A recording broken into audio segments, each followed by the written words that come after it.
মধ্যপ্রাচ্যে চলমান উত্তেজনার মধ্যেই সৌদি আরবে ৮,০০০ সেনা, ১ ডজনের বেশি যুদ্ধবিমান এবং শক্তিশালী আকাশ প্রতিরক্ষা ব্যবস্থা মোতায়েন করেছে পাকিস্তান। বার্তা সংস্থা রয়টার্সের এক প্রতিবেদনে বলা হয়েছে, ইরান ও যুক্তরাষ্ট্র ইসরায়েল উত্তেজনার সময়ই এই সামরিক মোতায়েন শুরু করে ইসলামাবাদ।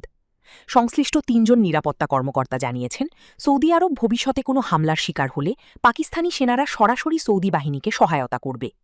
গত বছর পাকিস্তান ও সৌদি আরবের মধ্যে একটি গোপন প্রতিরক্ষা চুক্তি স্বাক্ষরিত হয়। সেই চুক্তি অনুযায়ী দুই দেশের যে কোনো একটি আক্রান্ত হলে অন্য দেশ সামরিক সহায়তা দেবে। পাকিস্তানের প্রতিরক্ষামন্ত্রী খাজা আসিফ এর আগে বলেছিলেন, এই চুক্তির মাধ্যমে সৌদি আরব এখন পাকিস্তানের পারমাণবিক সুরক্ষা বলয়ের আওতায় এসেছে। সূত্রগুলো জানিয়েছে, পাকিস্তান সৌদিতে ১৭টি যুদ্ধবিমান পাঠিয়েছে। এর বেশিরভাগই চীনের সঙ্গে যৌথভাবে তৈরি JF-17 থান্ডার ফাইটার জেট। এছাড়া 2টি ড্রোন স্কোয়াড্রনও পাঠানো হয়েছে। এর পাশাপাশি চীনের তৈরি HQ-9 আকাশ প্রতিরক্ষা ব্যবস্থাও মোতায়েন করা হয়েছে সৌদিতে। এসব সামরিক সরঞ্জাম পরিচালনা করছেন পাকিস্তানি সেনারাই, তবে এর সম্পূর্ণ ব্যয় বহন করছে সৌদি আরব। প্রতিবেদনে আরও বলা হয়েছে, নতুন করে সেনা পাঠানোর আগেও সৌদিতে কয়েক হাজার পাকিস্তানি সেনা অবস্থান করছিল। নতুন সেনাদের মূল কাজ হবে প্রশিক্ষণ ও সামরিক পরামর্শ প্রদান।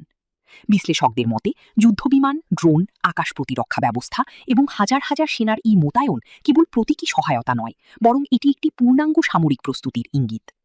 উল্লেখ্য, ইরান-ইউএসএ উত্তেজনার সময় সৌদির বিভিন্ন স্থাপনায় হামলার ঘটনাও ঘটেছিল। এর জবাবে সৌদি আরব গোপনে পাল্টা হামলা চালিয়েছে বলেও বিভিন্ন সূত্রে দাবি করা হয়েছে।